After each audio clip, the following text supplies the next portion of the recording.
கோகிலா. நாங்கள் திருப்பூர்லேருந்து வரோம். நாங்கள் ஃபஸ்ட்டு மேம் இன்ஸ்டால் பார்த்து தான் இன்ஸ்டியூட் ஸ்டார்ட் பண்ணோம். ஃபஸ்ட்டு டே வரும்போது எல்லோரும் அவங்க செல்ஃபாக இன்ட்ரூவ் பண்ணும்போது நிறைய பேர் சொன்னாங்க, நாங்களாம் பார்லர் வச்சுருக்கோம், ரொம்ப எக்ஸ்பீரியன்ஸ் இருக்குது. அப்போலாம் ரொம்ப பயம், இவங்கெல்லாம் 10 இயர்ஸ் 15 இயர்ஸ் மேக்கப் போகிறாங்க, நம்ம பேசிக்காக வந்து ஜாயின் பண்ணுறோம், எப்படி அவங்க கூட சஸ்டெயின் ஆகும் அப்படின்னு ரொம்ப பயத்திலேயே ஃபஸ்ட் டே நெக்ஸ்ட் டே போகலாமா வேண்டாமா, அவங்க மாதிரி பண்ணுவோமா அப்படின்னு இருந்தோம். நான் மேமோட டீச்சு அவங்களோட ஸ்பீச் எல்லாம் பார்க்கும்போது இப்போ எந்த அப்படியே வந்து நாங்கள் அவங்களுக்கு பெஸ்ட்டாக பண்ணுவோம் அப்படிங்கிற லெவலுக்கு நாங்கள் வந்திருக்கோம். இன்னொன்று என்னென்னா, மேம் வந்து அவங்க ப்ரொஃபஷனல் அவங்க கிளாஸ் மட்டும் சொல்லித்தரல, அந்த கிளாஸில் நம்ம லைஃப்பில் என்னென்ன சக்ஸஸ் பண்ணுறதுக்கு வேணுங்கிற பாயிண்ட்டும் நிறைய சொல்லியிருக்காங்க.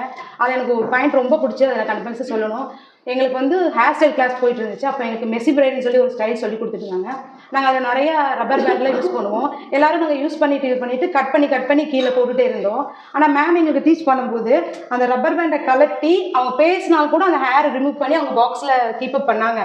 நம்ம அந்த என்னதான் அவங்க ரொம்ப அவங்களுக்கு இருக்கிற இதுக்கு வந்து அந்த ரப்பர் பேட்டரே கிடையாது, பட் அதையும் சேஃபாக எடுத்து வச்சு பண்ணுறாங்கங்கிறது இது நமக்கு கண்டிப்பாக வேணும் லைஃப்லங்கிறத நான் அதை தெரிஞ்சுக்கிட்டேன். ரொம்ப பிடிச்சிருந்தது. I am so happy ma'am. Thank you.